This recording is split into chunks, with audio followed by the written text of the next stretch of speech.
വന്നപ്പോ നിന്റെ പാട്ട് കേട്ടു, അതുകൊണ്ട് വന്നതാ. ആ സാർ ഇവിടെ ഉണ്ടായിരുന്നു. Good morning sir. Good morning Alex. മിനാദിനോട് പറയാൻ വന്ന കാര്യം, ഇന്ന് വൈകിട്ട് എന്റെ വീട്ടിൽ ഒരു പാർട്ടി ഉണ്ട്. ഞാൻ എല്ലാവരും ചോദിച്ചിട്ടുണ്ട്, നീയും വരണം. സാർ പറ്റുമെങ്കിൽ സാറും ഞാൻ വരാൻ നോക്കാം. സോറി അലക്സ് സാർ, എനിക്ക് വരാൻ പറ്റില്ല. എനിക്ക് വയ്യാത്തോണ്ടാ. വയ്യുന്നോ? എന്താ ചേടാ, എന്തെങ്കിലും കുഴപ്പമുണ്ടോ? കുഴപ്പമൊന്നുമില്ല, ഇതെല്ലാ മാസം വരുന്നതാ. ഓ കുഴപ്പമില്ല, എന്റെ മമ്മിയുടെ ബർത്ത്ഡേ ആയിരുന്നു, അതിന്റെ ഒരു ചെറിയ ഇതായിരുന്നു. കുഴപ്പമില്ല, ഞാൻ മമ്മിയോട് പറഞ്ഞോളാം. എന്നാ ശരി, ഞാൻ പോട്ടെ, ക്ലാസ് ഉണ്ട്. ശരി സാർ. സാർ പോകുന്നുണ്ടോ? May be.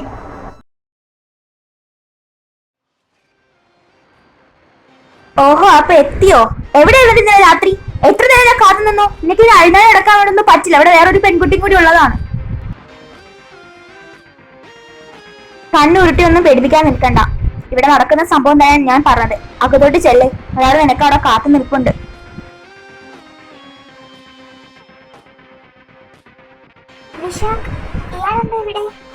ശ്രീ, നീ ആയിരുന്നോ? ഞാൻ നിനക്ക് വേണ്ടി എത്ര നേരം കാത്തിരുന്നോണ്ടിരുന്നത്. പിന്നെ ഒരു കാര്യം നമ്മളോട് പറയാനും കൂടി വിചാരിച്ചു. ഒരാഴ്ചക്കുള്ളിൽ നമ്മുടെ കല്യാണമാണ്. എനിക്ക് ഒരാഴ്ചക്കുള്ളിൽ തിരിച്ചു പോകുന്നു. എനിക്ക് ഇന്നലെ ഒറ്റക്കായിട്ട് പോകാൻ എനിക്ക് പറ്റില്ല. കാരണം നീ ഇപ്പൊ ജോലിക്ക് പോകുന്നുണ്ടെന്നറിഞ്ഞു. ഞാൻ നിന്റെ മനസ്സ് മാറിയാലോ, അതുകൊണ്ടാ നിന്നോട് ഇതുകൂടി പറയാൻ വേണ്ടിയിട്ടായിരുന്നു ഞാൻ എത്ര നേരം കാണുന്നത്. സോ ഒരാഴ്ച ഉള്ളൂ, റെഡി ആയിരുന്നോളാം, ഞാൻ പോകും. അത് വിശാഖ് മാത്രം തീരുമാനിച്ചാൽ മതിയോ? എന്തായാലും അതൊന്നും വേണ്ടേ? അപ്പൊ മോൾ ജോലിക്ക് പോയി തുടങ്ങി? അഹങ്കാരം കൂടി. ഞാൻ വിചാരിച്ച പോലെ തന്നെ നിന്റെ അമ്മ പറഞ്ഞതായിരുന്നു നേരത്തെ വന്നിട്ടുള്ള ജോലി പോക്ക് മുടക്കണം. എനിവേസ്, ഈ ജോലി നിന്ന് തന്നെ റിസൈൻ ചെയ്തേക്കും. എന്റെ പെണ്ണിന് ഒരു ജോലി ചെയ്യേണ്ട കാര്യമില്ല. അത് നോക്കാനുള്ള അത്യാവശ്യ കാശൊക്കെ എന്ത് ജോലിക്ക് കിട്ടും. മനസ്സിലാവുന്നുണ്ടോ നിനക്ക്? അതൊരിക്കലും നടക്കാൻ പോകുന്നില്ല വിശാഖ്. ഒരിക്കലും ഈ ജോലി റിസൈൻ ചെയ്യലാക്കാൻ വിവാഹം കഴിക്കുകയുമില്ല. അങ്ങനത്തെ കടുത്ത തീരുമാനമൊക്കെ എടുക്കുന്നോ ശ്രീ? ഒരിക്കലും അത് നിനക്കും നല്ലതാവില്ല, നിന്റെ ഫാമിലിക്കും നല്ലതാവില്ല. വിശാഖേട്ടാ, ചേച്ചി പറഞ്ഞല്ലോ ഏട്ടനെ കല്യാണം കഴിക്കാൻ ചേച്ചിക്ക് ഒട്ടും താല്പര്യമില്ല എന്ന്. പിന്നെ ചേട്ടൻ എന്തിനിങ്ങനെ നിർബന്ധിക്കാൻ നിൽക്കുന്നത്? ഞാൻ ഇപ്പൊ മര്യാദക്കാ പറയുന്നത്. വിശാഖേട്ടൻ പോകുന്നുണ്ടോ? എന്താണ് നീ പറഞ്ഞത്? ഉണ്ട ചോറ് നന്ദി കാണിക്കണം, മനസ്സിലാവുന്നുണ്ടോ മാളു? അകത്തേക്ക് പോ. നീ വലിയ കാര്യത്തിൽ ഇടപെടാൻ നിൽക്കരുത്. ഞാൻ ഇടപെടും അമ്മേ, ഇതെന്റെ ചേച്ചിയാണ്, എനിക്ക് ഇടപെടാനുള്ള അവകാശമുണ്ട്. ചേച്ചി അകത്തേക്ക് പോ. പോകാനല്ലേ പറഞ്ഞത്? എന്ത് പറഞ്ഞു നീ? തൊട്ട് പോകരുത് മാളുവിനെ. നിങ്ങൾക്ക് എന്താ വേണ്ടത്? ഇനി അത് വിവാഹം ചെയ്യണം, അത്ര മാത്രമേ ഉള്ളൂ. ചെയ്തോളാം. ഞാൻ കാരണം ആർക്കും ഒരു പ്രശ്നം ഉണ്ടാവാൻ പാടില്ല. എന്റെ മോളെ തൊട്ട് പോവാൻ നിൽക്കരുത്. അങ്ങനെ വഴിക്ക് വാ. പിന്നെ വിശാഖേട്ടാ, ഞാൻ ഒരിക്കലും ഈ ജോലി റിസൈൻ ചെയ്യില്ല. അതിനെ ഒരിക്കലും ചെയ്യില്ല എന്ന് പറഞ്ഞാൽ ഒരിക്കലും ചെയ്യില്ല. തനിക്ക് വേണ്ടി ഞാൻ കഷ്ടപ്പെട്ട് നേടിയ ജോലിയൊന്നും എനിക്ക് കളയാൻ വേണ്ടി പറ്റില്ല. ഓക്കെ, ഒരാഴ്ച കൂടി ഉള്ളൂ ഈ എടുത്തുചാട്ടമൊക്കെ. പിന്നെ നീ എന്റെ ഭാര്യയാണ്, ഞാൻ നിന്റെ ഭർത്താവ്. ഞാൻ പറയുന്നത് കേട്ട് അട്ടങ്ങി ഒരുങ്ങി വീടി ഞാൻ മൂലയൊക്കെ ഇടണം, മനസ്സിലാവുന്നുണ്ടോ?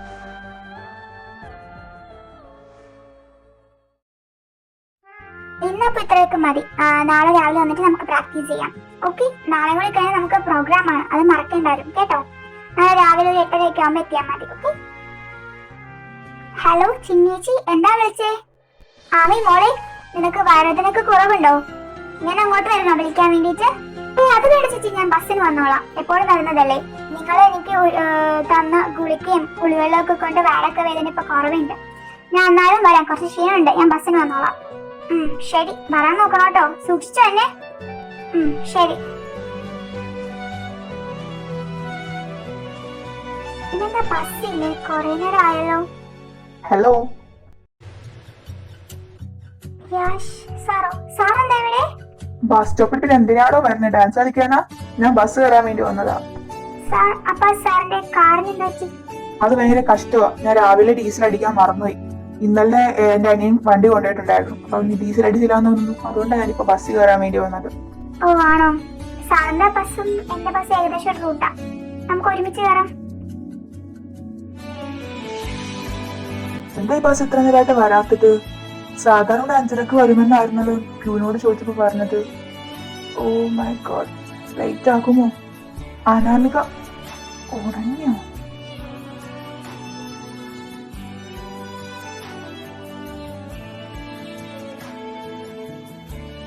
സാർ, ഞാനിപ്പോ ഈ സ്റ്റോപ്പിൽ ഇറങ്ങും. സാറിന് 2-3 സ്റ്റോപ്പ് കഴിയുമ്പോഴാണ്, അവിടെ ഇറങ്ങിയാൽ മതി.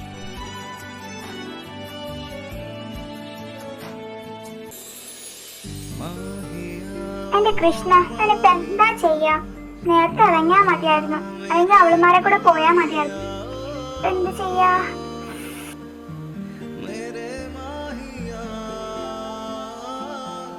എന്റെ ഈശ്വര, ഈ കോഴിയോ? അല്ല ഇതാര്? മായക്കൊച്ചോ? നീ എന്താ ഈ സമയത്ത് ഇവിടെ? ബസ് കാത്തു നിൽക്കാണ് സാർ. കൂടെ പോരുന്നോ?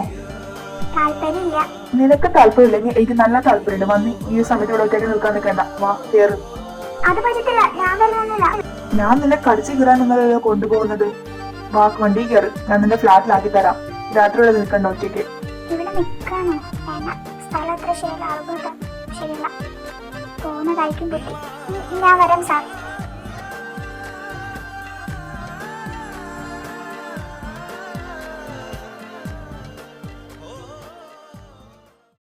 അച്ഛാ, ദേ ഇത് കഴിക്കട്ടോ.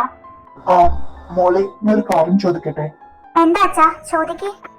മോളെ, ഇന്നിവിടെ വിശാഖ വന്നിരുന്നോ? അത് പിന്നെ അച്ഛാ വന്നിരുന്നു, പക്ഷെ കുഴപ്പമൊന്നുമില്ല. അച്ഛാ പേടിക്കണ്ട. മോളെ, എനിക്ക് ഇവിടുന്ന് അനങ്ങാൻ പറ്റില്ലാന്നേ ഉള്ളൂ. കേൾവിശക്തി ഇപ്പോഴും പോയിട്ടില്ല. നിന്നോട് കള്ളം പറയണ്ട. ഒരാഴ്ചക്കുള്ളിൽ അവൻ നിന്റെ വിവാഹം നടത്തുമെന്നൊക്കെ പറയുന്നുണ്ടല്ലോ. അത് പറയുക മാത്രമേ ചെയ്യുള്ളൂ അച്ഛാ. അറിയത്തില്ലേ, കുരകണ്ണ പറ്റി കടിക്കില്ല. അച്ഛൻ അതോടത്തൊന്നും വിഷമിക്കണ്ട. ഈ മരുന്നെടുത്ത് കഴിച്ചേ. അതായത് മോളെ, വിഷാദാണ്. അവൻ പറഞ്ഞാൽ എന്താ ചെയ്യാന്ന് അറിയാതെ നിനക്ക് പറഞ്ഞാൽ അതുപോലെ തന്നെ ചെയ്തിരിക്കും. ഒന്നാമത് നിന്റെ അമ്മ എനിക്ക് കൂട്ടാണ്, പിന്നെ എന്താ ചെയ്യാ? അതൊന്നോർത്തന്റെ അച്ചൂസ് പിടിക്കാൻ നിൽക്കണ്ട. എന്നെ ചെറിയമ്മ കൂട്ടു നിൽക്കുന്നു. അതൊക്കെ അവിടെ നിന്നോട്ടെ, എനിക്കതല്ല എന്നെ. അച്ഛൻ പേടിക്കണ്ട, എല്ലാം മര്യാദക്ക് തന്നെ പോയിക്കോളൂ. ഇപ്പൊ ഈ മരുന്ന് കഴിക്കേ, എല്ലാം ശരിയാകും അച്ഛാ. അങ്ങനെ തന്നെ ആവട്ടെ.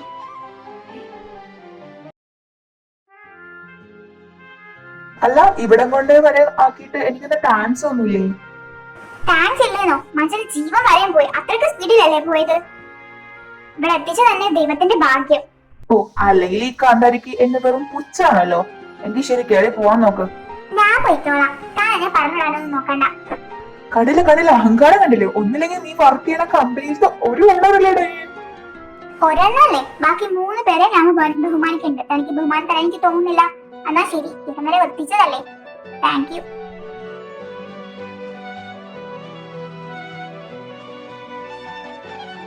എവിടെയായിരുന്നു നീ ഇത്രയും നേരം? ഞാൻ എത്ര ടെൻഷൻ അടിച്ചു എന്നറിയാവോ? ഓ, സമാധാനപ്പെട്.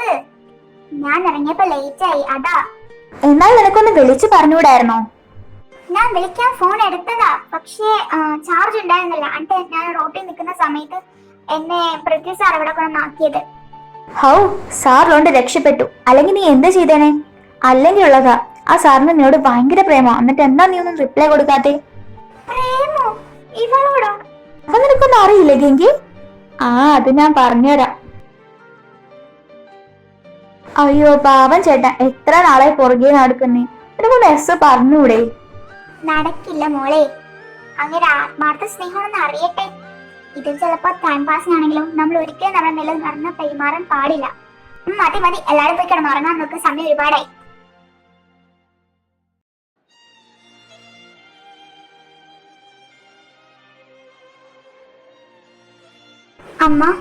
അമ്മ ഇതുവരെ അറിയുന്നുണ്ടോ? അമ്മയുടെ മോളുടെ കിടന്ന് എന്തോന്നും കഷ്ടപ്പെടുന്നുണ്ടെന്ന്. എന്തിനാ അമ്മ എന്നെ വിട്ടു പോയത്? എനിക്കാണെങ്കിൽ ഇവിടുന്ന് രക്ഷപ്പെടാനും പറ്റില്ല. എന്റെ അച്ഛൻ, എനിക്കൊന്നും അറിയില്ല. അമ്മ എന്നെ സഹായിക്കേ. ചേച്ചി, മാളു, നീ എന്താ ഇവിടെ? ഈ സമയം താഴെ അടുക്കളയിൽ ചേച്ചിനെ കണ്ടില്ലെങ്കിൽ ഇവിടെ വന്ന് നോക്കിയാൽ മതിയല്ലോ. അതാണല്ലോ എന്റെ ചേച്ചിയുടെ സ്വഭാവം. എന്തിനാ ചേച്ചി ഇങ്ങനെ വിഷമിക്കുന്നത്? ഒരാൾ വന്നിട്ട് ഒരാഴ്ചക്കുള്ളിൽ കല്യാണം കഴിക്കും എന്നൊക്കെ പറ. എന്തിനാ എന്നെ ടെൻഷൻ അടിക്കാൻ വേണ്ടി പോകുന്നത്? ചേച്ചിക്ക് ഇത്രയും പ്രായമായില്ലേ, കുറച്ച് ബോൾഡ് ആവ്. ഞാൻ ബോൾഡ് ആണ് മാളു. പക്ഷേ അവിടെ നടത്തുന്ന 2 കാര്യങ്ങളുണ്ട്. ഒന്ന് നീയും, പിന്നെ എന്റെ അച്ഛനും. എനിക്ക് ഒരിക്കലും നിങ്ങൾ 2 പേരുടെ ജീവിതം വെച്ച് കളിക്കാൻ സാധിക്കില്ല. അതുകൊണ്ടാണെങ്കിൽ ചേച്ചിന്റെ ജീവിതം നശിക്കില്ലേ? നശിക്കാതിരിക്കാം, അതൊക്കെ ദൈവത്തിന്റെ കയ്യിലാണ് മാളു. ഞാൻ ജന്മം കൊണ്ട് തന്നെ ഒരു ശപിക്കപ്പെട്ട ജന്മമാണ്. പിന്നെ ഞാൻ എങ്ങനെയും ക്ഷമിക്കാം. പക്ഷെ എന്നെ കൊണ്ട് നിങ്ങൾക്കെങ്കിലും ഉപകാരം ഉണ്ടെങ്കിൽ അതല്ലേ മാളു നല്ലത്. ചേച്ചിയുടെ ഉള്ളിലത്തെ ഈ ഒരു മനോഭാവമാണ് ചേച്ചി മാറ്റേണ്ടത്. ഞാൻ എത്ര തവണ പറഞ്ഞിട്ടുണ്ട് സ്വയമേ കുറ്റപ്പെടുത്തരുത് എന്ന്. കുറ്റപ്പെടുത്തും മാളു. എന്നെ സ്നേഹിച്ചവരെല്ലാരും എന്നെ വിട്ടു പോയിട്ടേ ഉള്ളൂ. ജനിച്ചപ്പോ തന്നെ അമ്മയുടെ ജീവൻ എടുത്ത് വന്നവളാണ് ഞാൻ. എന്നെ ചേർത്ത് പിടിച്ച അച്ഛനെയും ഞാൻ ഈ ഒരു അവസ്ഥയിലാക്കി. പിന്നെ എന്റെ ജീവിതം അങ്ങനെ ഇങ്ങനെ വിശ്വസിക്കും. ചേച്ചി നിർത്തിക്കോ. എന്നെയും അച്ഛനെയും കുറിച്ച് ഓർത്തിട്ടാണെങ്കിൽ ചേച്ചി വിഷമിക്കാൻ നിൽക്കരുത്. ചേച്ചിക്ക് ഇപ്പൊ ഒരു ജോലിയില്ലേ? നിങ്ങൾക്ക് അച്ഛൻ ഏതെങ്കിലും ഹോസ്പിറ്റലിലോട്ട് ഷിഫ്റ്റ് ചെയ്യാം. എന്നിട്ട് ചേച്ചി ഇവിടെ എങ്ങനെയാണ് രക്ഷപ്പെടാൻ നോക്ക്. അതാണ് ആദ്യം ചിന്തിക്കേണ്ടത്. ഒരാഴ്ചയോട് നമ്മുടെ മുന്നിൽ സമയം. മാളു, അച്ഛന്റെ കാര്യം ഓക്കെ, പക്ഷെ എന്റെ മോൾ എന്ത് ചെയ്യും? എന്റെ മോൾ ഞാൻ ഒരിക്കലും ഒറ്റക്കാക്കിട്ട് പോകില്ല. ചെറിയമ്മന്റെ സ്വഭാവം എനിക്ക് നന്നായിട്ട് അറിയാം. മോൾ എന്ത് ചെയ്യാൻ ആ ചെറിയമ്മ മടിക്കില്ല. എന്റെ കാര്യല്ലേ, അതങ്ങോട്ട് നടന്നോളും ചേച്ചി. ഒരിക്കലും ഞാനത് ചെയ്യില്ല. ചെറിയമ്മയുടെ കാര്യം ഒരിക്കലും സുരക്ഷിതയല്ല. വിശാഖേട്ടൻ ഇപ്പൊ എന്നെ കിട്ടാത്ത ദേശത്തിൽ നിന്നെ എന്തെങ്കിലും ചെയ്യും. അതൊരിക്കലും ഞാൻ അനുവദിക്കില്ല. ഞാൻ കാരണം എന്റെ മോൾക്ക് ഒരു അപകടം വരാൻ പാടില്ല. പിന്നെ ചേച്ചി എന്ത് ചെയ്യുന്നായി പറയുന്നേ? എന്തെങ്കിലും ചെയ്യാൻ മോളെ, ഒരാഴ്ച സമയമുണ്ടല്ലോ. നീ ഒരിക്കലും നിന്റെ ജീവിതമോ അച്ഛന്റെ ജീവിതമോ അയാൾക്ക് ഇട്ട് കൊടുക്കില്ല. എന്റേതും ഇത് ചേച്ചി നിനക്ക് തരുന്ന പ്രോമിസാ.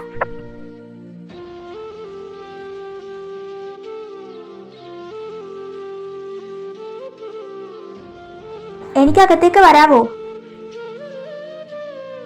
അമ്മ കേറുക. എന്തിനാ ഇങ്ങനെയൊക്കെ ചോദിക്കുന്നേ? ഇരിക്കെ, എനിക്ക് കുറച്ച് വർക്ക് ഉണ്ടായിരുന്നു. പറ, എന്താ കാര്യം? പതിവില്ലാതെ അമ്മ ഈ നേരത്ത് വരില്ലല്ലോ. ഓഹോ, അപ്പൊ എനിക്ക് നിന്റെ റൂമിലോട്ട് കയറി വരാനുള്ള അനുവാദമില്ല? എന്തായാലും ഞാൻ പറയാൻ വന്നൊരു കാര്യമുണ്ട്. കുറച്ച് ഇമ്പോർട്ടൻ്റ് ആണ്. ഞാൻ ഫയലൊക്കെ ഒന്ന് എടുത്ത് വെച്ചേ. പറ. അതല്ല, ഇന്ന് ഞാനേ അമ്പലത്തിൽ പോയപ്പോഴുണ്ടല്ലോ ദേവേട്ടന്റെ മോളെ കണ്ടായിരുന്നു. എടാ, എന്ത് സുന്ദരിയാന്നറിയാവോ? പെൺകുട്ടി സുന്ദരാന്ന് പറയാനോ അമ്മ ഇപ്പൊ കോട്ടയം വന്നത്? അതല്ല, നീ കേൾക്ക്. നല്ല അടിപൊളി കണ്ണ, അത്യാവശ്യം നല്ലോണം മുടിയുണ്ട്, പിന്നെ നല്ല പാലിന് നിറവാ. അമ്മ നോക്കട്ടെ നിനക്ക് വേണ്ടിയിട്ട്. എന്തായാലും എനിക്ക് 29 വയസ്സായില്ലേ, കട്ടിക്കാനൊക്കെ പ്രായമായി. അമ്മ, ഞാൻ ഒരു കാര്യം പറയട്ടെ. അമ്മ അച്ഛയും എനിക്ക് എപ്പോഴും എന്റെ ബെസ്റ്റ് തരുന്നുള്ളൂ എന്ന് എനിക്കറിയാം. പക്ഷേ ഈ കാര്യത്തിൽ ഞാൻ നേരത്തെ തന്നെ ഒരു ബെസ്റ്റിനെ കണ്ടെത്തിയിട്ടുണ്ട് അമ്മ. പക്ഷേ അത് ഞാൻ പറയാം അമ്മയോട്. പക്ഷേ എനിക്ക് കുറച്ചും കൂടി സമയം വേണം. ഞാൻ അവരോട് പറഞ്ഞിട്ടും കൂടിയില്ല. പറഞ്ഞു കഴിഞ്ഞ് എന്തായാലും ഞാൻ അമ്മയോട് വന്ന് പറഞ്ഞിരിക്കും. ഇത് സത്യം. അനന്തു, ഞാനോ നിന്റെ അച്ഛനോ ഏതെങ്കിലും കാര്യത്തിൽ നിന്ന് നിർബന്ധിച്ചിട്ടുണ്ടോ? ഇതുവരെ ഇല്ല. അതുപോലെ തന്നെ ആയിരുന്നു. പിന്നെ നീ ഇത് പറയാത്തതിന്റെ ചെറിയൊരു പിണക്കം എനിക്കുണ്ട്. പക്ഷെ അത് സാരില്ല. പക്ഷെ ഞാൻ ഈ കാര്യം നേരത്തെ അറിഞ്ഞതാണ്. എന്നോട് പ്രതി ആക്സിഡന്റലി പറഞ്ഞതായിരുന്നു. എന്നോട് കുത്തിപ്പിടിച്ച് ചോദിച്ചപ്പോ അത് എനിക്ക് പറഞ്ഞു തന്നു. പിന്നെ വേഗം അയക്കണോട്ടോ, 29 വയസ്സായേ.